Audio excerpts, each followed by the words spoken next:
तो देखिए हमारा जो नेक्स्ट चैप्टर है जिसको हमने नाम दिया है एप्लीकेशन ऑफ इंटीग्रेशन। तो इस चैप्टर में बेसिकली हमें क्या करना है, एप्लीकेशन ऑफ इंटीग्रेशंस में बेसिकली हमें करना क्या है, हमें फाइंड करना है एरिया अंडर द कर्व। लेकिन एरिया अंडर द कर्व वही बच्चा आसानी से फाइंड कर सकता है जिसको कर्व को, जब तक हमें यही नहीं पता कि कर्व को ड्रॉ कैसे करना है तो तब तक हम उसका एरिया नहीं फाइंड कर सकते हैं। तो सबसे पहले अभी चैप्टर का क्या कॉन्सेप्ट है वो बाद में आएगा, बट अभी पहले मैं आपको कर्व स्केचिंग सिखाऊंगा कि ये जो कर्व्स होते हैं डिफरेंट टाइप्स के जो इस चैप्टर में बेसिकली यूज़ होंगे उनको हमें कैसे स्केच करना है, कैसे उनको हमें बनाना है। तो कर्व स्केचिंग में सबसे पहले आज मैं आपको सिखाऊंगा लाइंस, स्ट्रेट लाइंस। तो अगर हम यहाँ पर स्ट्रेट लाइंस दी जाती हैं अगर हमारे को, तो उनको कैसे ड्रॉ किया जाता है। तो बेसिक लाइन तो देखो हर कोई ड्रॉ कर लेता होगा, क्योंकि लाइन का जो बेसिक इक्वेशन होता है, जो पहली इक्वेशन हम लेते हैं हमारे पास होती है a x plus b y plus c equal to zero. तो इसको तो कोई भी बच्चा ड्रॉ कर लेता होगा, याद होगा। इस तरह से हम इसके सामने बॉक्स बना लेंगे और लाइन को ड्रॉ करने के लिए 2 पॉइंट सफिशेंट होते हैं। तो ऊपर एक्स और वाई लेके ऐसे करके पॉइंट्स बना लेंगे और उसके बाद फिर ड्रॉ कर लेंगे अपनी लाइन को। तो उसके लिए बस हमें कोऑर्डिनेट्स फाइंड करने होते हैं। तो कोऑर्डिनेट्स हम यहाँ से फाइंड कर लेंगे और एटलीस्ट हमें 2 कोऑर्डिनेट्स चाहिए होते हैं। तो ये काम तो आप अपनी छोटी क्लासेस से करते आ रहे हैं। तो आई थिंक लाइंस को इस तरह से तो आप ड्रॉ कर सकते हैं। अब यहाँ पर हमारे पास कुछ स्पेशल लाइंस होती हैं, जैसे कि अगर हमारे पास जो लाइंस है अवेलेबल है, क्योंकि इसमें हमारे पास 3 चीज़ें हैं, कॉफिशेंट ऑफ एक्स जो ए है, कॉफिशेंट ऑफ वाई जो बी है और कांस्टेंट टर्म है। तो जैसे मान लीजिए आपकी इक्वेशन में कांस्टेंट टर्म ही नहीं है, तो जिन इक्वेशन में आपका सी ज़ीरो हो जाएगा, कांस्टेंट टर्म ज़ीरो हो जाएगा, तो वो लाइन आपकी ऐसे दिखाई देगी फिर a x plus b y equals to zero. तो जितनी भी लाइन इस फॉर्म में होती हैं a x plus b y equals to zero, तो ध्यान रखेंगे कि these lines always these lines always passed from origin। ये लाइंस हमेशा ओरिजिन से पास होती हैं, ठीक है। तो जिस भी लाइन में आपको ध्यान रखना है कि उसमें कांस्टेंट टर्म नहीं है, सी ज़ीरो हो गया। जैसे इसके एग्जांपल्स मैं आपको दे देता हूँ। जैसे सबसे इंपॉर्टेंट लाइन इसमें आती है एक्स इक्वल टू वाई या वाई इक्वल टू एक्स, जैसा भी आप लिखना चाहें। अब ये लाइन हमेशा ओरिजिन से पास होगी। इसके अलावा y इक्वल टू 2x या फिर 2x minus y plus y equals to zero. तो ऐसी काफ़ी सारी, देखो सभी लाइन में आप देखो सी नहीं है। तो जिन लाइंस में हमें सी नहीं मिलेगा तो वो लाइन हमेशा कहाँ से पास होती हैं, वो हमेशा आपकी ओरिजिन से पास होती हैं। इस बात का सभी बच्चे ध्यान रखें, ठीक है सर। अब हो सकता है कि आपकी लाइन में जो है आपका जो उसमें कांस्टेंट टर्म ना होकर कॉफिशेंट ऑफ बी ज़ीरो हो जाए, यानी जो हमारी नेक्स्ट लाइन है उसमें बी ज़ीरो हो गया। अब जिस लाइन में बी ज़ीरो हो जाएगा तो वो लाइन कुछ ऐसे दिखाई देंगी, a x plus c equals to zero. अब इस फॉर्म्स की जो लाइंस होती हैं a x plus c equal to zero, तो ये लाइंस जब आप देखेंगे, इन लाइंस के ऊपर जब भी आप काम करेंगे तो ये हमेशा पैरेलल होंगी वाई एक्सिस के, ठीक है। ध्यान रखेंगे कि these lines always parallel to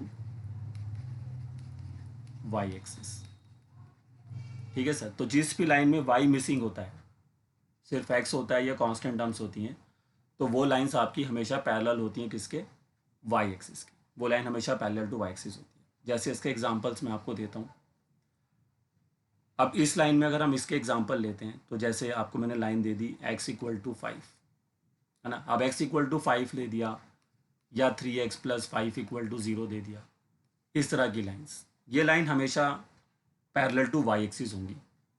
लेकिन इसमें भी मैं आपको एक छोटी सी चीज़ और ऐड कर देता हूँ, क्योंकि जैसे अब इस ए एक्स प्लस सी को अगर हम सॉल्व करें तो सी भी कांस्टेंट टर्म होगा और ए भी उसके नीचे आके, जैसे कि अगर मैं इसको सॉल्व करूँगा ना, a x plus c equal to 0 है, तो x equal to minus c upon a बनेगा।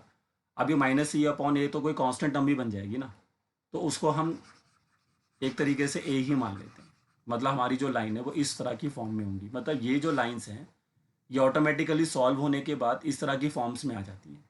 ठीक है, आप इसकी जगह कोई और वैल्यू ले लो, के ले लो यहाँ पे समझने के लिए, क्योंकि जब मैं इसको सॉल्व करूँगा तो ये ऐसा कुछ बन रही है ना माइनस सी अपॉन ए, तो माइनस सी अपॉन ए तो एक नया कांस्टेंट होगा हमारे लिए, तो उस कांस्टेंट को मैंने अब के मान लूँ या ए मान लूँ उससे फ़र्क नहीं पड़ता, तो मैंने उसको चलो ए मान लेता हूँ।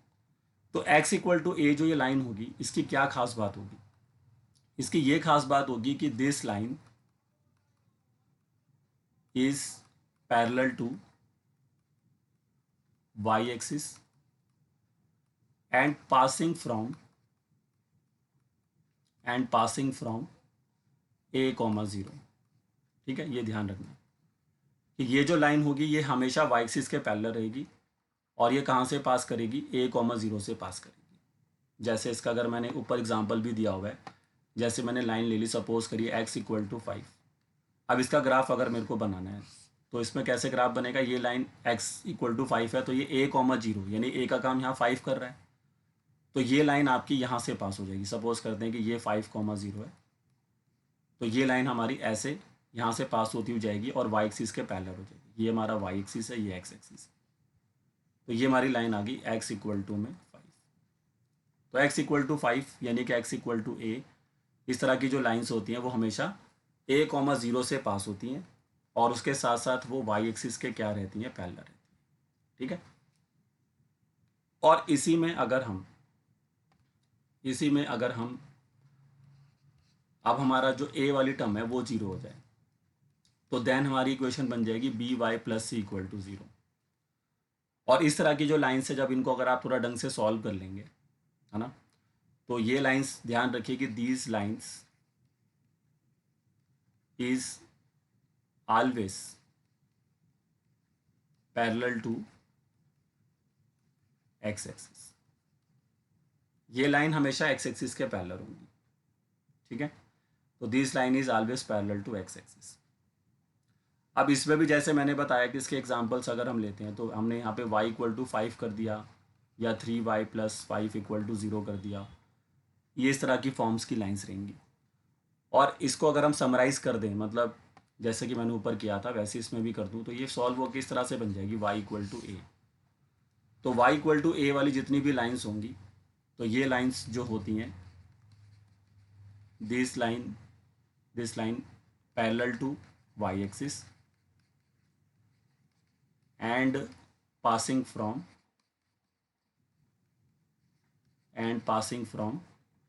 0 कॉमा ए। तो जैसे अगर मैं इसका एग्जांपल दूं आपको, इसका एग्जांपल हम ले सकते हैं y इक्वल टू 5।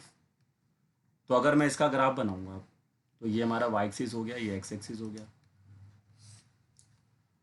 तो इस केस में अब क्या होगा, ये y एक्सिस है, ये x एक्सिस। अब तो ये लाइन जो है y इक्वल टू 5 है तो ये लाइन पास होगी 0 कॉमा 5 से और पैरेलल टू x एक्सिस होगी, ये देखिए ऐसे।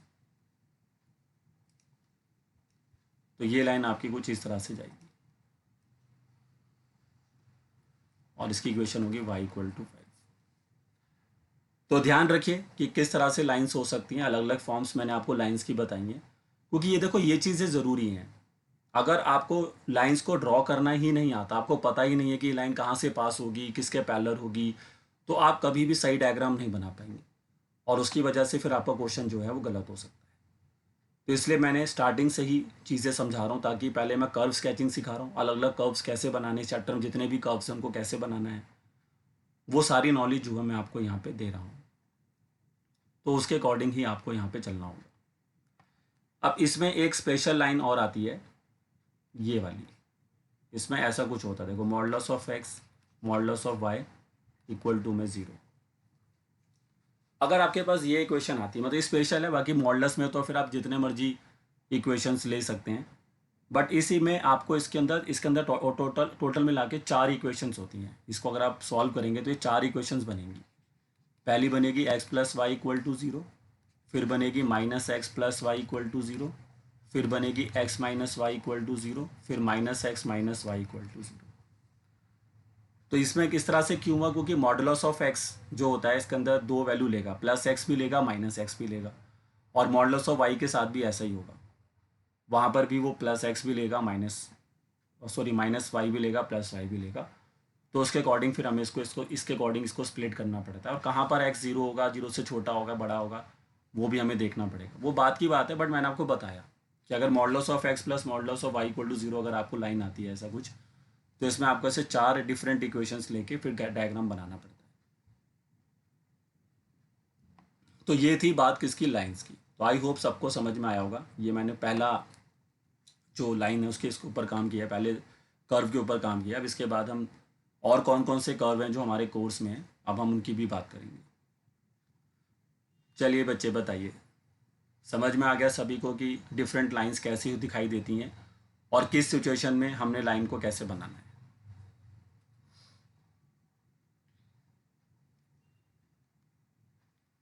चलिए, तो इसका स्क्रीनशॉट ही लीजिए, क्योंकि ये सारा काम आप आज क्लास ख़त्म होने के बाद कर लेना और अपनी कॉपी में इनको लिख लेना, ठीक है, ताकि आज हम कर्व स्केचिंग तो एटलीस्ट ख़त्म कर लें अपनी, और फिर बाकी देखते हैं आगे। तो लीजिए पहला स्क्रीनशॉट। और इसमें से कई चीज़ें बच्चों को पता भी होंगी, ऐसी बात नहीं कि मैं कोई नई चीज़ सिखा रहा हूँ। ये सारी चीज़ें आपने कहीं ना कहीं कभी ना कभी अपनी किसी न किसी क्लास में पढ़ी होंगी। तो वो एक तरह से बस रिवीजन हो रहा है ताकि आपको कोई कन्फ्यूज़न ना रहे जब आप क्वेश्चंस बना रहे हो। चलिए, आई होप सबने पहला स्क्रीनशॉट ले लिया होगा। अब ये सेकंड लीजिए।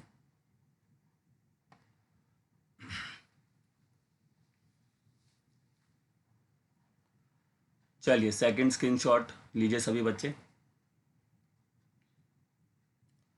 और उसके बाद ये थर्ड लीजिए। अब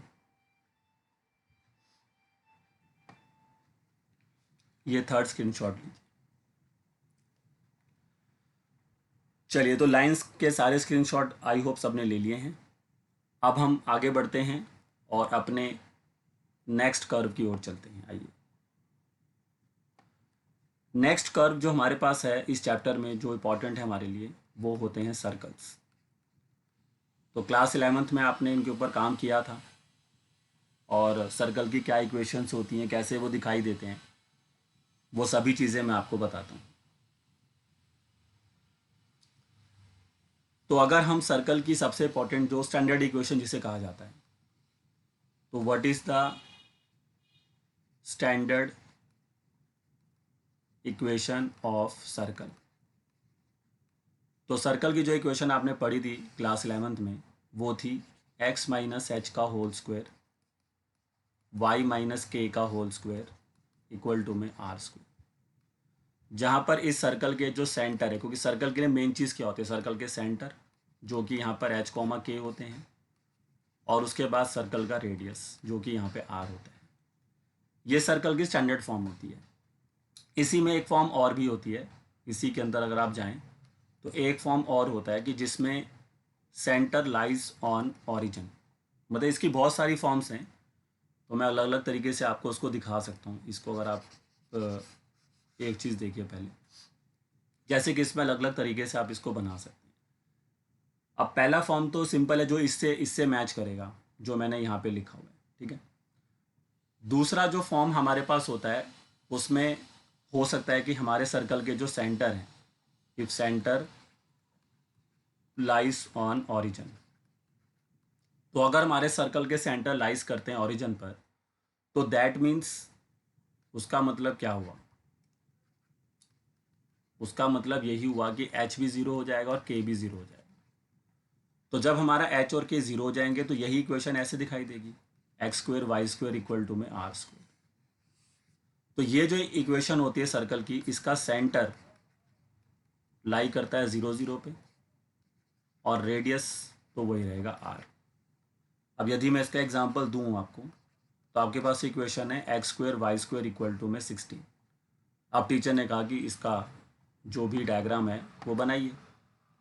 तो आपको एकदम से देख कर समझ में आ गया कि भाई ये वाली जो इक्वेशन ऊपर वाली इक्वेशन से मैच हो रही है, तो इसके जो सेंटर होंगे वो आपके 0 0 पे होंगे।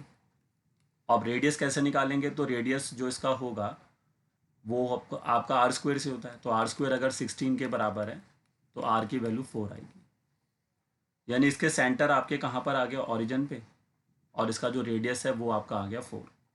तो उसके हिसाब से आप सर्कल की इक्वेशन बना देंगे यहाँ पे। ठीक है, तो जो अब हम सर्कल यहाँ पे ड्रॉ करेंगे, जो सर्कल हम यहाँ पे ड्रॉ करेंगे,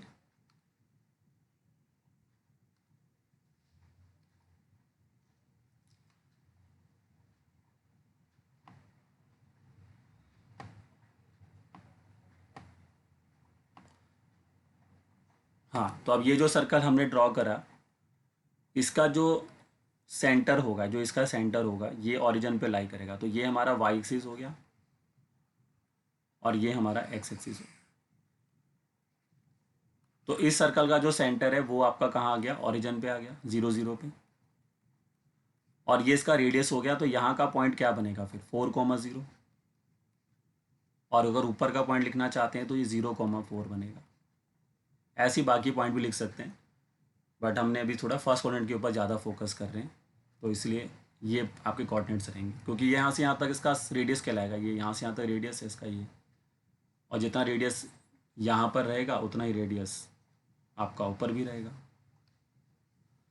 ठीक है सर, तो आई होप सबको समझ में आ रहा होगा। ये सर्कल बहुत इंपॉर्टेंट होता है और काफ़ी यूज़ होता है।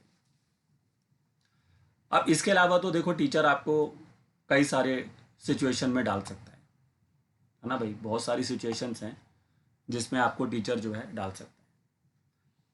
आप इसमें अगर उसने नेक्स्ट पार्ट जो आपके लिए दिया, बी पार्ट, उसमें उसने बोल दिया कि जो इसके सेंटर है, मतलब सर्कल जो है is past, circle is pass through origin and center lies on x axis. तो इस केस में देखो क्या होगा, अगर हमारा सर्कल ओरिजिन से पास हो रहा है और उसके जो सेंटर हैं वो एक्स एक्सिस पे लाई करते हैं, तो इस केस में जो ये सर्कल होगा ये आपका कैसे दिखाई देगा। तो इस केस में जो सर्कल आपको ये दिखेगा, ये हमने पहले सर्कल बना लिया अपना,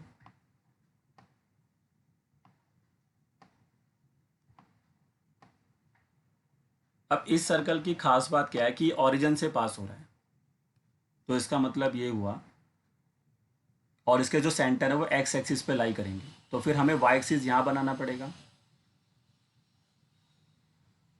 और ये इसका एक्स एक्सिस बनेगा जो जहाँ पे इसके सेंटर लाई करेंगे, ये देखिए। तो ये आपका वाई एक्सिस हो गया और ये एक्सिस हो, तो ये सर्कल कुछ ऐसा दिखाई देगा, क्योंकि ओरिजिन से पास हो रहा है और साथ ही साथ इसके जो सेंटर हैं वो कहाँ लाई कर रहे हैं, एक्स एक्सिस पे। तो अगर सेंटर एक्स एक्सिस पे लाई करेंगे तो वो हम क्या ले सकते हैं, फिर वो हम ले सकते हैं यहाँ पर a,0। तो h का काम तो a कर रहा है, k का काम यहाँ पे 0 कर रहा है, तो उसके हिसाब से सर्कल की इक्वेशन क्या बनेगी, x माइनस ए का होल स्क्वायर प्लस में वाई स्क्वायर, और देखो इसका रेडियस यहाँ से लेकर यहाँ तक रेडियस हो जाएगा a, तो इक्वल टू में a स्क्वायर। तो इस सर्कल की जो इक्वेशन होगी वो कुछ ऐसे दिखाई देगी फिर। तो अगर आपको टीचर इस तरह से इक्वेशन देता है तो समझ जाना कि वो सर्कल का जो सेंटर है वो कहाँ लाई कर रहा है और कहाँ से उसको पास करना है। तो ऐसे अलग अलग सिचुएशंस में आपके सर्कल जो हैं आप बना सकते हैं। ठीक है, इसका फिर उल्टा हो सकता है, सी पार्ट में क्या हो सकता है कि circle is pass through origin, circle is pass through origin and centre जो हैं वो इसके लाइज करेंगे ऑन वाई एक्सिस। तो आप ऊपर वाला समझ गए तो नीचे वाला मैं सीधा इक्वेशन लिख देता हूँ, आपको समझ में आ जाएगा। ये ऐसा दिखाई देगा, x square minus y minus a का होल स्क्वायर इक्वल टू में ए स्क्वायर। आ रहा है समझ में? इसमें और इसमें यही तो फ़र्क है, अगर आप इसके सेंटर लिखोगे तो क्या आएंगे, a,0, और इसके सेंटर लिखोगे तो 0,a, क्योंकि यहाँ पर आपका x के साथ जो h वाली टर्म होती है वो नहीं है यहाँ पर। तो ये वाला सर्कल अगर आप बनाते, इसका डायग्राम बना सकते हैं, जैसे मैंने ऊपर बनाया वैसे ही आप इसको भी बना सकते हैं। तो ये जो इक्वेशन मैंने नीचे लिखी है, ये सर्कल जो है पास करेगा ओरिजिन से, और इसके जो सेंटर होंगे वो लाई करेंगे वाई एक्सिस पर। ठीक है, फिर इसके अलावा जो सर्कल हमारा हो सकता है वो सर्कल ऐसा भी हो सकता है। देखिए, circle pass through origin,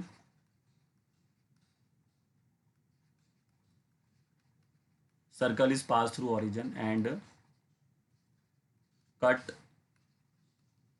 equal intercepts on axis। इस केस में जो सर्कल बनेगा वो कैसा दिखाई देगा, जैसे ये हमारा एक्स एक्सिस है, ये हमारा वाई एक्सिस हो गया, ये हमारा एक्स एक्सिस हो गया। तो जो सर्कल इस बार बनेगा वो इक्वल इंटरसेप्ट काटेगा सर्कल, और ओरिजिन से पास होता हुआ ऐसा बनेगा। देखिए, तो इसने जितना हिस्सा एक्स वाई का काटा उतना हिस्सा इसने एक्स का भी काटा, और ओरिजिन से ये पास हो रहा है।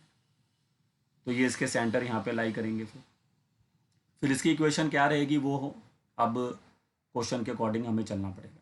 लेकिन अगर आप इसकी इक्वेशन बनाना चाहते हैं तो वह बना सकते हैं ईजिली, क्योंकि अगर ये जितना हिस्सा इसने यहाँ काटा है, सपोज करो यहाँ पे ये a,0 पॉइंट है, तो उतना इसने वहाँ भी काटा है, ये 0,a हो जाएगा।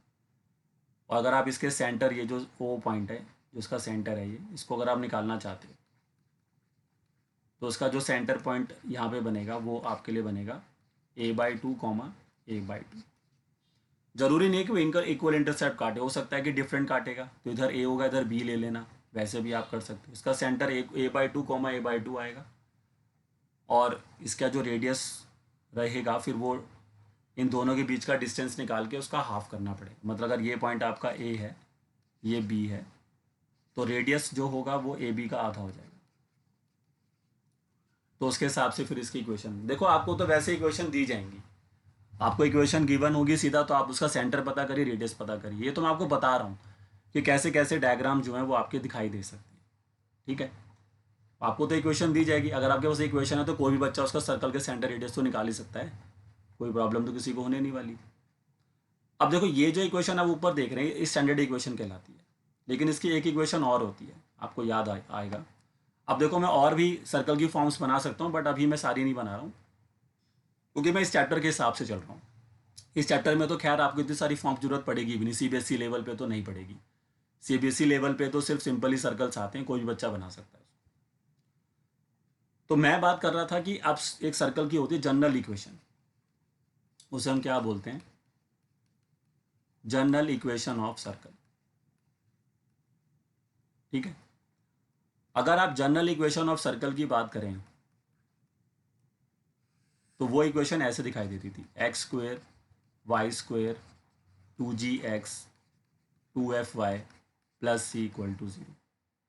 और इस इक्वेशन का जो सेंटर होते हैं वो होते थे -g और -f।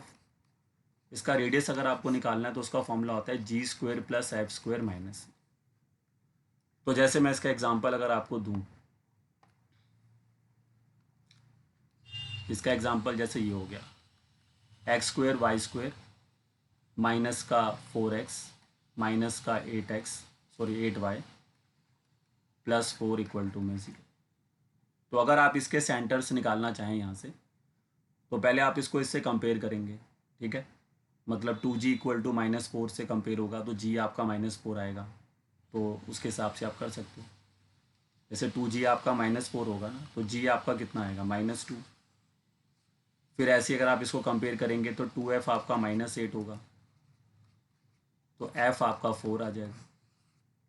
c आपको निकालना है तो फिर आप g का स्क्वायर, यानी कि इसका -2 का स्क्वायर 4 हो जाएगा, 4 का स्क्वायर 16 हो जाएगा, माइनस का 4 हो जाएगा, तो c की वैल्यू भी 4 आ जाएगी यहाँ से।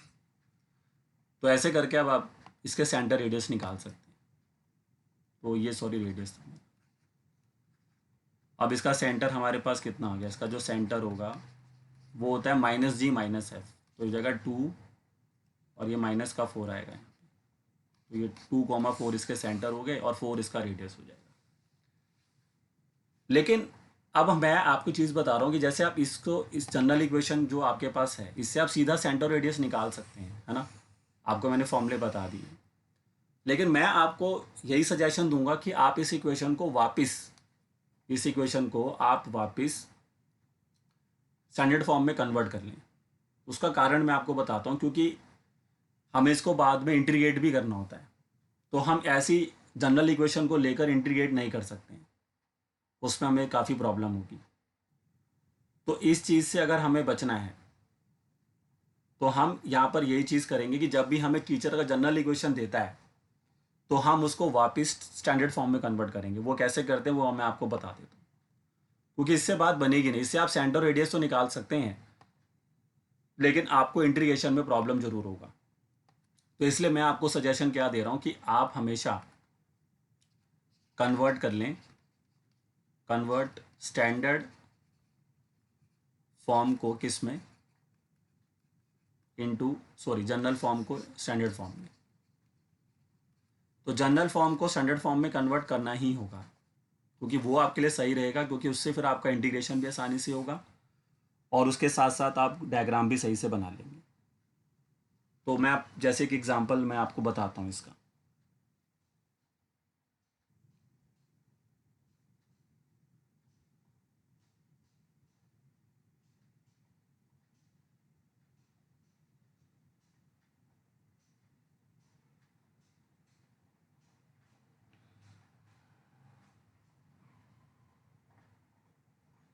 हाँ, तो देखिए, जैसे एक इसका क्वेश्चन देख लेते हैं, एक मिनट रुकिए।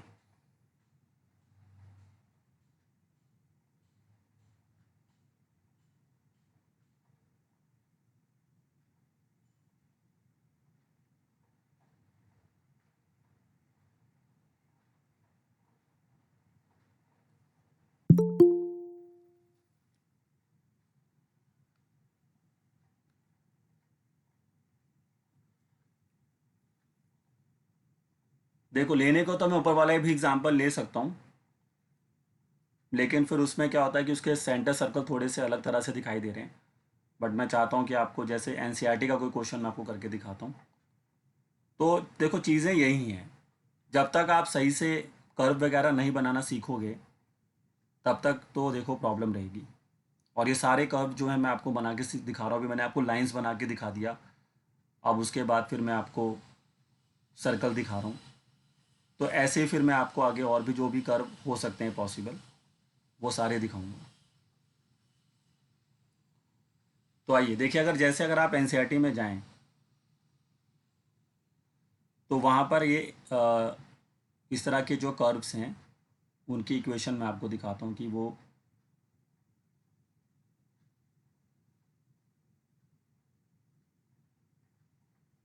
उसमें टीचर आपको किस तरह से क्वेश्चन देगा।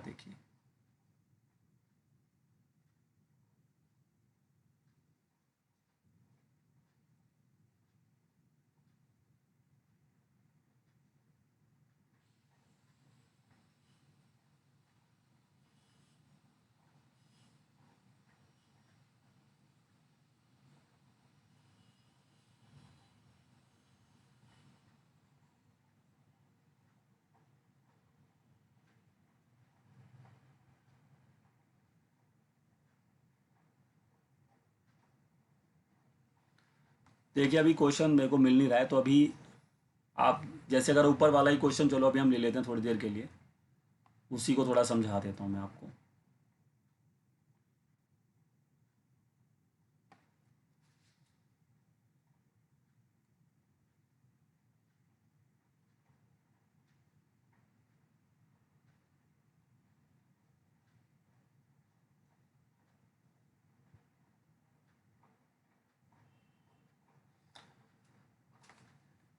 हाँ, तो देखिए, जैसे मान लीजिए कि आपको ऊपर वाला क्वेश्चन ही ले लेते हैं, उसी को ट्राई कर लेते हैं। तो उसमें अगर आपके पास ये इक्वेशन है, जैसे अब ऊपर वाले क्वेश्चन में तो मैंने डायरेक्टली उसको फाइंड कर लिया था, लेकिन मैं आपको ये सिखा रहा हूँ कि जनरल फॉर्म को स्टैंडर्ड फॉर्म में कैसे बदलते हैं। तो उसके पहला आपको ये ध्यान रखना है कि एक्स स्क्वायर वाई स्क्वायर का जो कॉफिशिएंट होना चाहिए वो आपका 1 होना चाहिए। ठीक है, जो भी आपको एक्स स्क्वायर वाई स्क्वायर का कॉफिशिएंट अगर टीचर 1 नहीं देता है तो आपको उसको पहले 1 बनाना होगा। ठीक है, तो ये चीज़ का ध्यान रखिए कि यहाँ पर सबसे मैंडेटरी कंडीशन जो होती है वो ये रहती है जब आप जनरल फॉर्म को स्टैंडर्ड फॉर्म में कन्वर्ट कर रहे हो तो coefficient of x square and y square जो होना चाहिए मस्ट बी 1। ठीक है, अगर है तो ठीक है। अब जैसे मेरे वाले क्वेश्चन में तो है, अगर ये यहाँ पे नहीं होगा तो फिर हम इसको चेंज कर लेंगे। ठीक है, हाँ देखिए जैसे ये क्वेश्चन लीजिए आप, एक मिनट रुकिए। क्वेश्चन है हमारे पास x square plus y square equal to में 8x। ये क्वेश्चन ठीक है। ठीक है, क्वेश्चन मैंने चेंज कर दिया, ये लीजिए x square y square equal to 8x। तो अगर आप इसको देखें तो ये जनरल फॉर्म में ही है। अगर मैं 8x को यहाँ ले आऊँ तो x square minus 8x plus y square equal to में 0। तो ये अभी आप क्वेश्चन देखिए ये वाला, तो इसके अंदर आपको ये कौन सी फॉर्म नज़र आ रही है। अगर इसको आप ऐसे लिख लें x square y square minus 8x, तो ये आपको जनरल फॉर्म नज़र आ रही है। मतलब इसमें वाई वाली टर्म्स मिसिंग है, कौन सा टर्म भी मिसिंग है, लेकिन है ये जनरल फॉर्म ही। अब वैसे तो मैं इसका देखकर फटाफट ऊपर से कंपेयर करूंगा इसको, अगर तो मैं आसानी से इसके सेंटर और रेडियस सब बता सकता हूँ। लेकिन प्रॉब्लम क्या आ रही है कि बाद में उसको इंटीग्रेट करने में दिक्कत होगी। तो इस चीज़ से बचने का तरीका मैंने आपको बताया कि जब भी आप इस चैप्टर में जनरल फॉर्म पे काम कर रहे हैं तो आप उसको स्टैंडर्ड फॉर्म में कन्वर्ट कर लें। अब वो काम कैसे करना होता है, वो कंप्लीटिंग द स्क्वायर से करना होता है। तो पहले आप एक्स वाली टर्म्स को एक तरफ इकट्ठा कर लें ऐसे, और वाई स्क्वायर को साइड में रख दें ऐसे। अब जो कॉफिशिएंट ऑफ एक्स होता है उसको 2 से डिवाइड करें, जैसे आप कंप्लीटिंग द स्क्वायर में करते हैं अभी तक, आपको याद होगा। तो कॉफिशिएंट ऑफ, अगर यहाँ पे मान लो कोई वाई वाली टर्म भी होती है साथ में, जैसे इसके साथ में मान लो 16y ऐसा कुछ होता, तो वहाँ पर भी हम वही काम करते, क्योंकि फिर x को भी कंप्लीटिंग द स्क्वायर में लाते और y को भी कंप्लीटिंग द स्क्वायर में लाते। तो फिर x का कॉफिशिएंट यहाँ पे कौन है, 8 है, तो उसको 2 से डिवाइड कर दिया तो 4 आ गया। तो अब आपको करना क्या है कि जो 4 आया उसके स्क्वायर्स को एक बार ऐड कर देना है और एक बार सबट्रैक्ट कर देना है। ठीक है, अगर ऐसे ही y के साथ भी करते अगर हम, अगर हमें y के साथ वाली टर्म जो है, क्योंकि यहाँ पे कॉफिशिएंट ऑफ y 0 है तो अभी हम कर नहीं रहे हैं, अगर हमें y वाली टर्म भी मिलती है यहाँ पे कोई, तो उसके साथ भी हम सेम प्रोसेस करते हैं। अब उससे क्या होगा, ये जो पहले वाली 3 टर्म्स हैं, ये जो पहले वाली 3 टर्म्स हैं, इनको तो हम होल स्क्वायर में कन्वर्ट कर लेंगे। तो ये बन जाएगा x माइनस 4 का होल स्क्वायर प्लस का वाई स्क्वायर, और ये जो माइनस का 4 स्क्वायर है इसको इधर भेज दीजिए, तो इधर आके ये प्लस का 4 स्क्वायर हो जाएगा ऐसे। तो फाइनली इक्वेशन क्या बनी, x माइनस 4 का whole square plus y square equal to में 16। ये देखिए, तो ये इक्वेशन आपकी अब किस फॉर्म में आ गए, आप स्टैंडर्ड फॉर्म में आ गए। अब जब आप स्टैंडर्ड फॉर्म में आ गए तो इसके सेंटर और रेडियस आप निकाल लें, और इसको देखो आप ड्रॉ भी आसानी से कर लेंगे और बाद में आप इसको इंटीग्रेट भी आसानी से कर पाएंगे। अब इसका सेंटर बताओ क्या होगा, तो इसका सेंटर होगा आपका 4,0, क्योंकि अगर आप इसको इससे कंपेयर करेंगे ना, x माइनस एच का whole square plus y minus k का होल स्क्वायर, तो h तो 4 दिखाई दे रहा है, k यहाँ पे 0 है, और रेडियस इसका 4 हो जाएगा। तो सेंटर और रेडियस दोनों आ गए। तो इसका ग्राफ जो डायग्राम है वो कैसे बनेगा, आपको एक सर्कल बनाना होगा जिसका रेडियस भी 4 होगा और उसका सेंटर 4,0 पे लाई करेगा। तो ये कैसा सर्कल बनेगा, ये सर्कल बनेगा ऑरिजिन से पास होगा, और इसके जो सेंटर है वो कहाँ लाई कर रहे हैं, एक्स एक्सिस पर, अभी मैंने ऊपर बताया था आपको। तो जैसे अगर मैं इस सर्कल को बनाना चाहूँगा तो ये कुछ ऐसा बनेगा, ये देखिए इस तरह से। तो इसके जो सेंटर होंगे वो कहाँ लाई करेंगे, यहाँ पर। दिस इज़ 4,0, और रेडियस भी इसका 4 ही है, तो ये सेंटर से पास होगा इसका मतलब। और अगर आप इसका ये वाला कोऑर्डिनेट लिखना चाहते हैं तो 0,0 ऑरिजिन है, ये ओ पॉइंट हो गया इसका, ये सेंटर हो गया ए पे। और ये अगर बी वाला पॉइंट भी आप लिखना चाहते हैं तो ये कौन होगा, 8,0 होता है, क्योंकि 4 अगर उसका रेडियस है तो 8 उसका पूरा क्या बनेगा, डायमीटर बनेगा। तो ये देखिए, तो ये चीज़ आप करना, जब भी इस चैप्टर में आपको टीचर जनरल फॉर्म देगा तो आपको कंप्लीटिंग द स्क्वायर वाला टेक्निक लगाना है। बट उससे पहले ये नोटिस कर लें कि जरूर कि coefficient of x square y square 1 है कि नहीं, अगर नहीं है तो आप उनको 1 बना लें। और उसके बाद जब वो जनरल फॉर्म में सॉरी स्टैंडर्ड फॉर्म में आ जाए, ये स्टैंडर्ड फॉर्म आ गई देखिए आपके पास, और इसके बाद इसका सेंटर रेडियस निकाल के ग्राफ बना लें। और बाद में आप इसको इंटीग्रेट कैसे करना है वो तो बात की बात है, जब हम एरिया अंडर द कर्व निकालेंगे तब बात में इसकी बात करेंगे। तो ये थी सारी सर्कल की नॉलेज। तो सर्कल की मैंने आपको तकरीबन जो जो इंपॉर्टेंट कॉन्सेप्ट था बता दिया, और आई होप सबको ही समझ में आया होगा। कोई भी डाउट है तो आप पूछ सकते हैं। चलिए बताइए बच्चे, सर्कल क्लियर हो गया सबको?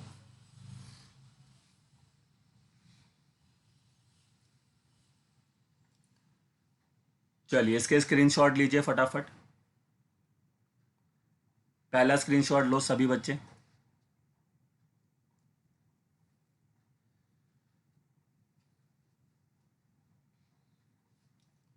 चलिए, पहला स्क्रीनशॉट ले लिया सभी बच्चों ने सर्कल का। उसके बाद ये दूसरा लीजिए।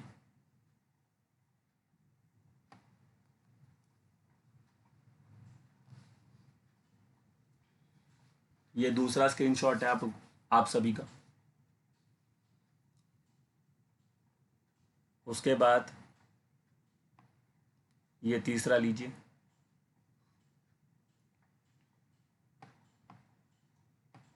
ये तीसरा स्क्रीनशॉट लीजिए। जैसे आप इसके डी पार्ट में देख रहे हैं कि circle pass through origin and cut equal intercept, इसकी जगह पर अनइक्वल इंटरसेप्ट भी हो सकते हैं, तो आपको फिर एक तरफ ए लेना पड़ेगा, दूसरी तरफ बी लेना पड़ेगा।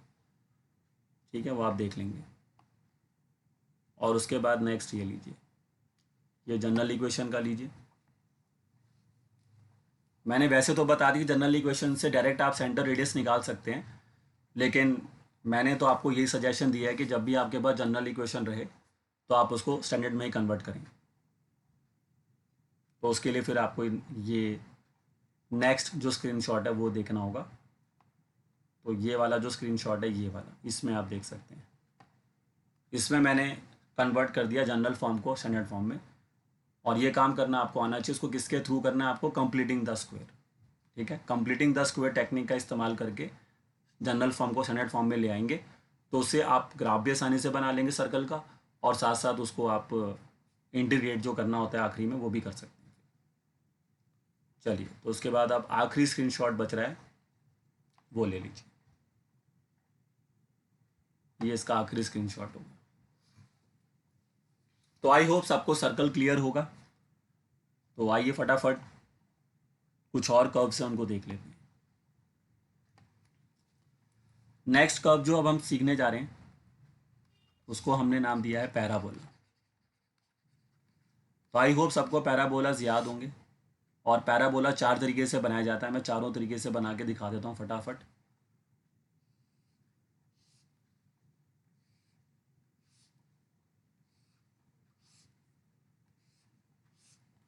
तो जो पहला पैराबोला बनता है वो बनता है opening to right hand side on x axis. X axis पे 2 पैराबोला बनते थे, आपको याद होगा। एक ये बनता है opening the right hand side, यानी कि एक्स पॉजिटिव साइड पे खुलता है, और एक नेगेटिव साइड पे खुलता है। और ये सभी पैराबोला ओरिजिन से पास होंगे। जो स्टैंडर्ड पैराबोला होता है ये इसको कहते हैं स्टैंडर्ड पैराबोला। तो यहाँ मैं लिख देता हूँ all standard parabola past from origin. जो पैराबोला स्टैंडर्ड फॉर्म में नहीं होगा वो ओरिजिन से पास नहीं करेगा। तो all standard parabola past from origin. तो ये सारे पैराबोला जो भी मैं दिखा रहा हूँ सब ओरिजिन से पास होंगे। जो पैराबोला एक्स एक्सिस पे बनते हैं, ये दोनों पैराबोला किस पे बनाए जा रहे हैं? ये किस पे बन रहा है? On x axis. ये पैराबोला भी किस पे बन रहा है आपका? On x axis. बस फर्क इतना है कि ये बना हुआ है लेफ्ट साइड पे और ये बना हुआ है राइट साइड। तो इसकी इक्वेशन क्या होती है? इसकी इक्वेशन आपके लिए होती है Y square equal to 4ax। अगर वाई पे स्क्वायर है तो याद रखना पैराबोला एक्स एक्सिस पे बनेंगे, अगर एक्स पे स्क्वायर होगा तो वाई एक्सिस पे बनेगा। और ये इसका फोकस होता था, आपको याद होगा, ये पॉइंट होता है a,0। ऐसे इसमें सिर्फ नेगेटिव साइन आ जाता है, तो इसकी इक्वेशन होती है -4ax। वाई का स्क्वायर तो रहेगा ही रहेगा, और इसका फोकस नेगेटिव साइड पर आ गया तो -a,0 हो जाएगा। और ये सारे पैराबोला ओरिजिन से पास हो रहे हैं, आप देख सकते हैं। तो वाई पे स्क्वायर है तो एक्स पे जाना है, एक्स एक्सिस पे पैराबोला बनाना है। अब ये जो नीचे वाले 2 पैराबोला बनेंगे ये वाई एक्सिस पे बनेंगे। तो जो पैराबोला वाई एक्सिस पे बनता है या फिर वो ऊपर खुलता है या नीचे, यानी कि अपवर्ड या डाउनवर्ड। तो अगर जैसे ये पैराबोला मैंने यहाँ पे बना दिया तो ये आपका अपवर्ड बन रहा है, और अगर हम इसको ऐसे बना देंगे तो डाउनवर्ड हो जाएगा। अब इसमें किस पे स्क्वायर हो जाएगा? इसमें एक्स पे स्क्वायर होगा। तो ये वाला जो पैराबोला की इक्वेशन होगी x square equal to 4ay, और इसकी इक्वेशन होगी x square equal to -4ay। तो ये वाला जो पैराबोला है ये आपका बनेगा अपवर्ड, और ये वाला जो पैराबोला है ये आपका बनेगा डाउनवर्ड।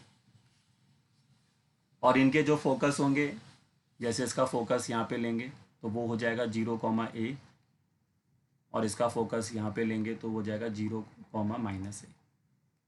ये सारी बातें आप पढ़कर आ रहे हैं, ऐसा नहीं है कि नई चीज़ें हैं, सब आपको 11th क्लास में आपने इनके ऊपर काफ़ी काम किया था।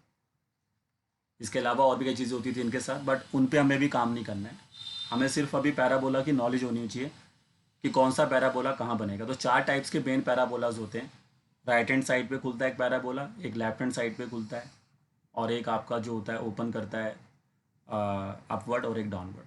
तो आपको पहचान रखने की कौन सा पैराबोला कहाँ पे है। अगर वाई पे स्क्वायर है तो दोनों पैराबोला एक्स एक्सिस पे बनेंगे, लेकिन लेफ्ट राइट होगा अकॉर्डिंग टू साइन। अगर एक्स पे स्क्वायर है तो दो पैराबोला फिर बनेंगे, और एक अपवर्ड खुलेगा डाउनवर्ड खुलेगा, वो तो साइन के हिसाब से आप देख सकते हैं। बाकी कुछ पैराबोला ऐसे भी होते हैं जो ओरिजिन से पास नहीं होते हैं। ऐसा नहीं है कि सारे के सारे जो पैराबोला हैं आपके वो ओरिजिन से ही पास होंगे। अब जैसे एक स्पेशल पैराबोला मैं आपको दिखाता हूँ, और उसको फिर कैसे पता करते हैं कि उसकी इक्वेशन कैसे बनाई जाएगी। देखिए, तो अगर आप इस पैराबोला के ऊपर आ जाएं, ये इक्वेशन है, देखिए y = x² + 1। अब ये भी पैराबोला है, क्योंकि एक ही नंबर पे, एक ही वेरिएबल पे स्क्वायर है, x पे स्क्वायर है। तो अगर ये वाला पैराबोला देखें तो this parabola is not pass from origin, because ये स्टैंडर्ड फॉर्म से कंपेयर नहीं हो रहा। अगर इसको थोड़ा सा रीअरेंज करूंगा तो ये ऐसा दिखाई देगा, x² = y - 1। तो आप देख सकते हैं अगर x² की जो फॉर्म थी वो ये थी 4ay, उसमें ऐसा कुछ नहीं था कि आगे +2 +3 ऐसा कुछ नहीं होता। तो इसके साथ प्रॉब्लम यही है कि ये पैराबोला ओरिजिन से पास नहीं होगा, ध्यान रखना। तो this parabola do not passed from origin. तो अब ये पैराबोला कहाँ से पास होगा और कैसे बनेगा, हमें कैसे पता लगेगा। तो हम क्या करेंगे, इतना तो हमें कंफर्म हो रहा है कि ये इस पे एक्स पे स्क्वायर है। तो इतना तो हम समझ में आ रहा है कि अगर इसमें एक्स पे स्क्वायर है तो दैट मीन्स कि this parabola is on y axis, क्योंकि एक्स पे स्क्वायर होता है तो वाई एक्सिस पे पैराबोला बनता है। तो इसका जो एक्सिस है, इस पैराबोला का जो एक्सिस है वो क्या है, वाई एक्सिस। एक्सिस पता करना बहुत जरूरी है कि कौन से एक्सिस पे पैराबोला बनना चाहिए। तो वो हम स्क्वायर से पता करते हैं। अगर वाई पे स्क्वायर होता है तो ये एक्स एक्सिस पे बनता है, और ये अगर एक्स पे स्क्वायर है तो ये वाई एक्सिस पे बनेगा, और अगर वाई पे स्क्वायर होता है तो एक्स एक्सिस पे बनता। लेकिन अब वाई एक्सिस पे भी कहाँ बनेगा, अपवर्ड बनेगा कि डाउनवर्ड बनेगा, वो भी कैसे पता करेंगे। तो उसके लिए सबसे सिंपल लॉजिक होता है कि आप यहाँ पर, वैसे तो तरीका कुछ अलग तरीके से होता है, बट आपको सबसे सिंपल तरीका बता रहा हूँ। आपने करना कुछ नहीं है, आपने इस पैराबोला में जाना है और एक्स या वाई किसी की भी जगह पे 0 डाल देना है, क्योंकि ये पैराबोला ओरिजिन से पास तो नहीं हो रहा। क्योंकि अगर आप देखो, ओरिजिन डाल के देखो यहाँ पे, अगर आप बच्चे इसमें x 0 डाल दें और y 0 डाल दें तो लेफ्ट और राइट इक्वल नहीं आएंगे। आपका आंसर आएगा 0 = -1। तो 0 -1 के बराबर नहीं होता, क्योंकि अगर ये पैराबोला ओरिजिन से पास होता तो 0 0 इसको सेटिस्फाइड करता, लेकिन इसको 0 0 सेटिस्फाइड नहीं कर रहा। तो समझ जाएं कि ये पैराबोला ओरिजिन से पास नहीं हो रहा। तो ये कहाँ से पास हो रहा है वो कैसे पता करें, तो आप इसमें पुट कर दो x की जगह पे 0। अगर x पे स्क्वायर होगा तो x की जगह 0 डाल देना, अगर y पे स्क्वायर होगा तो y की जगह 0 डाल देना। अब जैसे अगर आप यहाँ पे पुट करेंगे x की जगह पे 0, तो ये बन जाएगा 0 = y - 1, यानी कि y = 1। तो इतना समझ में आ गया कि अब ये जो पैराबोला है, ये पैराबोला पास्ट होगा कहाँ से, 0,1 से। आ रहा है समझ में, क्योंकि जब मैंने इसमें x 0 डाला तो मेरे को y कितना मिला, 1 मिला। तो इसका मतलब ये पैराबोला 0,1 से पास होगा। अब 0,1 से पास होगा तो ऑटोमेटिकली अपवर्ड ही बनेगा, डाउनवर्ड तो बन नहीं सकता, क्योंकि y पॉजिटिव आया, मेरा नेगेटिव थोड़ी ना है। अगर y नेगेटिव आता तो नीचे की ओर बन जाता। तो ये वाला जो मेरा पैराबोला होगा, इसका डायग्राम ऐसे बनेगा, ये देखिए। तो ये हमारा y एक्सिस हो गया, ये x एक्सिस हो गया। तो ये पैराबोला 0,1 से पास होगा, तो इसको थोड़ा सा ऊपर से बनाएंगे, ये देखिए ऐसे। ये पैराबोला ऐसे बनेगा, देखिए आ रहा है समझ में सबको। तो ये तुम्हारा y एक्सिस है और ये तुम्हारा x एक्सिस, और ये तुम्हारा पैराबोला ही कहाँ से पास हो रहा है, 0,1 से। अगर ये ओरिजिन से पास होता तो यहाँ से पास हो जाता, फिर ये ऐसे बनता। लेकिन ऐसा नहीं बन सकता क्योंकि ओरिजिन से पास नहीं हो रहा है। और ये ऊपर क्यों बन रहा है, क्योंकि y मेरा पॉजिटिव आ रहा है। अगर y नेगेटिव आता तो डाउनवर्ड बन जाता फिर। तो ये आपको ध्यान रखना है, जरूरी नहीं है कि जो पैराबोलाज आपको दिए जाएंगे वो ओरिजिन से ही पास हो रहे हैं। ओरिजिन से पास होने वाले पैराबोला ऐसा दिखाई देते हैं, ये देखिए। ये 4 पैराबोला की अगर फॉर्म में इक्वेशन आता है, जैसे कि आपका इक्वेशन ये आता y² = 4x, तो आप देख सकते हैं ये y² = 4ax से कंपेयर होगा, सीधा सीधा पैराबोला ओरिजिन से पास होगा। और एक्स एक्सिस पे बनेगा राइट हैंड साइड। तो ऐसे आपको आइडिया लेना होगा। तो आई होप मेरी बातें आपको समझ में आ रही होंगी कि पैराबोला की 4 फॉर्म होती हैं और उसके ऊपर हिसाब से आपको बनाना है। चलिए बच्चे बताइए, पैराबोला क्लियर हुआ सभी बच्चों को?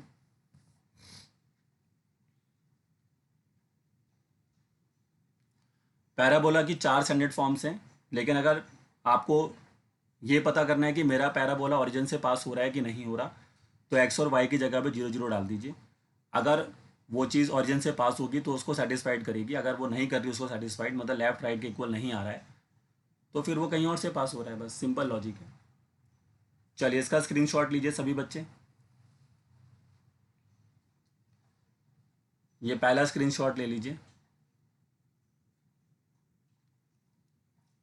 चलिए आई होप सबने फर्स्ट स्क्रीनशॉट ले लिया होगा, और ये दूसरा लीजिए।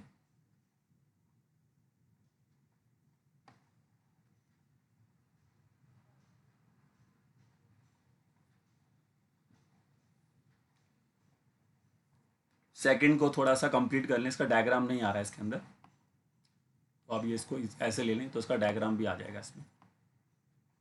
ये स्क्रीनशॉट ले लीजिए।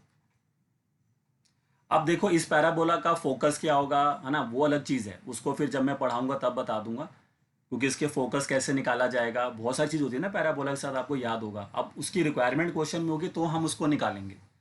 अगर हमारे क्वेश्चन में रिक्वायरमेंट है कि हमें पैराबोला का फोकस चाहिए, डायरेक्ट्रिक्स चाहिए, याद है बहुत सारी होती है, लेटेस्ट रेक्टम की लेंथ चाहिए, तो तब हम उनके पास जाएंगे, क्योंकि इनके पास ये सब चीज़ें होती हैं, डायरेक्ट्रिक्स होती है, लेटेस्ट रेक्टम होता था आपको याद होगा, इनका फोकस होता है, तो इनके पास और भी चीज़ें होती हैं। बट अभी सिर्फ हम कर्व को देख रहे हैं कि कैसे ड्रॉ होना है। अगर उसमें इन चीज़ों की भी बात होगी तो तब उसको देख लेंगे। यहाँ पे इनकी डायरेक्ट्रिक्स की इक्वेशन पैराबोला की कैसे हुआ करती थी, वो सब चीज़ें फिर आपको रिवाइज करनी पड़ेंगी 11th क्लास की। अभी मेरा जो एम है वो ये नहीं है, मेरा एम अभी सिर्फ इतना ही है कि इन कर्व को दिखाना कैसे, बनाना कैसे, बस वो मैं चीज़ समझा रहा हूँ आपको। अब इसके बाद आता है नेक्स्ट जो कर्व होता है हमारा, वो होता है सर इलिप्स। इलिप्स की तो 2 ही बेसिक फॉर्म्स होती हैं। एक इलिप्स जिसकी इक्वेशन होती है एक्स स्क्वेयर अपॉन में ए स्क्वेयर, वाई स्क्वेयर अपॉन में बी स्क्वेयर इक्वल टू में 1। तो ये वाला जो इलिप्स होता था ये आपका इस तरह से बनाया जाएगा इसका डायग्राम।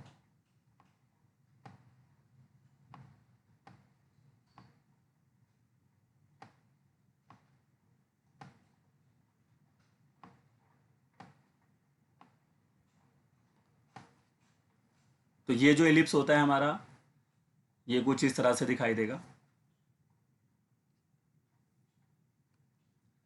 ये हमारा इलिप्स जो होता है, इसका मेजर पार्ट जो होता है वो एक्स एक्सिस पे होगा, और इसका माइनर पार्ट जो होगा वो वाई एक्सिस पे होगा, इस तरह से। तो मेजर पार्ट मतलब ज़्यादातर हिस्सा इसका एक्स एक्सिस पे रहेगा। अब वो चीज़ हमें कैसे पता लगेगी, तो अगर ए की वैल्यू बी से बड़ी है, तो अगर ए की वैल्यू बी से बड़ी है, ए हमेशा एक्स से नीचे वाले को लिया जाता है और वाई के नीचे वाले को बी माना जाता है। तो अगर ए बी से बड़ा है तो आपने अपने पैराबोला को एक्स एक्सिस पे बनाना है। फिर आपको ये जो इसका सेंटर पॉइंट होता है ये तो ओरिजिन हो जाता है इसका 0 0, ये पॉइंट इसका कहलाता है ए कॉमा 0, ये पॉइंट इसका हो जाता है माइनस ए कॉमा 0, ऊपर वाला जो पॉइंट होता है 0 कॉमा बी, और नीचे वाला जो पॉइंट होता है 0 कॉमा माइनस बी।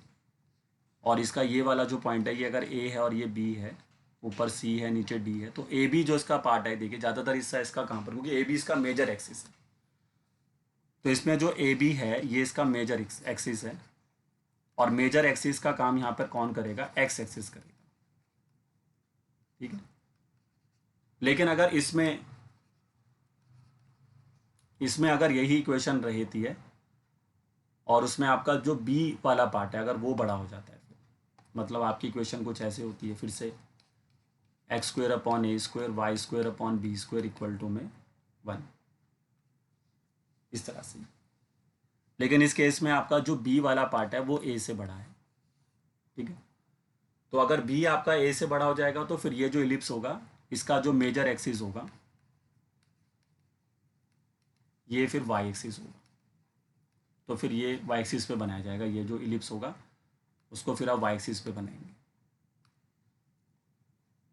तो इसकी दो ही मेन होती हैं और ज़्यादातर पेपर में यही आती है, आपको कोई और ज़्यादा इसमें मैनिपुलेशंस नहीं मिलेंगी, आसानी से जो बच्चा है इसको बना सकता है।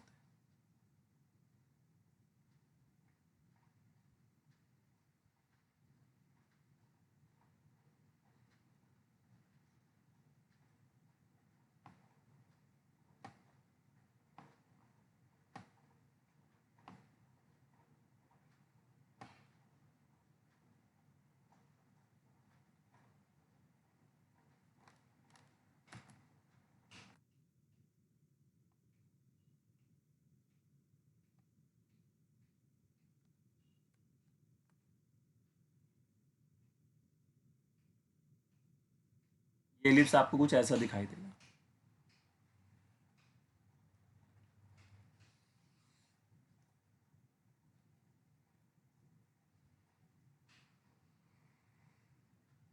ठीक है,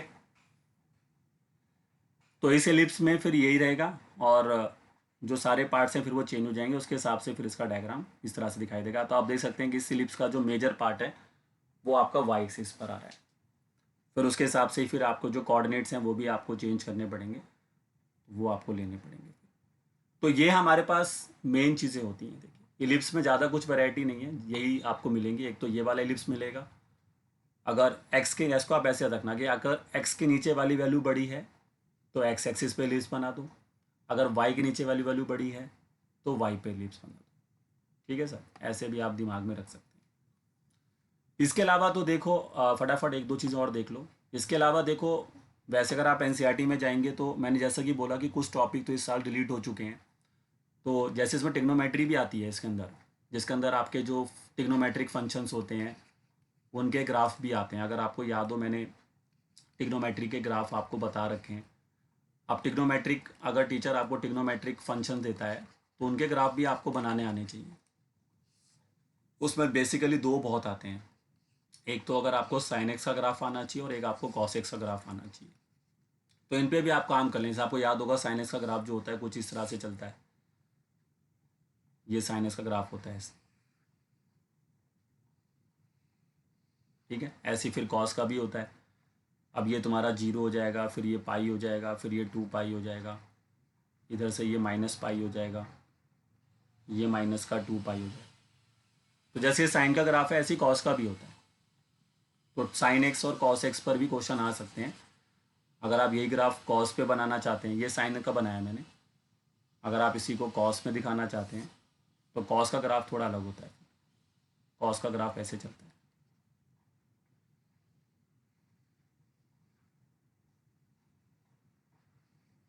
ये कॉस का होता है। अब इसमें ये तुम्हारा जीरो हो जाएगा, ये फिर आपका पाई/2, ठीक है, ये आपका पाई हो जाएगा, फिर यहाँ पर आपका 2 पाई हो जाएगा। ये ग्राफ फिर आपका ऐसे चलेगा, ये माइनस पाई हो जाएगा, तो उसके अकॉर्डिंग फिर इसका ग्राफ आएगा। तो ये जो ग्राफ मैंने इधर बनाया ये कॉस का है, इधर बनाया ये साइन का। तो वही चीज़ है कि आपको किस तरह से देखना पड़ेगा, बट इस पे क्वेश्चन बहुत रेयरेस्ट है, एनसीईआरटी में भी इस पर ज़्यादा क्वेश्चन दिए नहीं हुए हैं। तो ये मैंने आपको आज बेसिक्स जो ग्राफ हैं जिससे कि आप इस चैप्टर के अंदर काम कर सकते हैं वो मैंने आपको बता दिए हैं, और बाकी अब हम नेक्स्ट क्लास पे ही देखेंगे कि इन पे क्वेश्चन कैसे बनाए जाते हैं।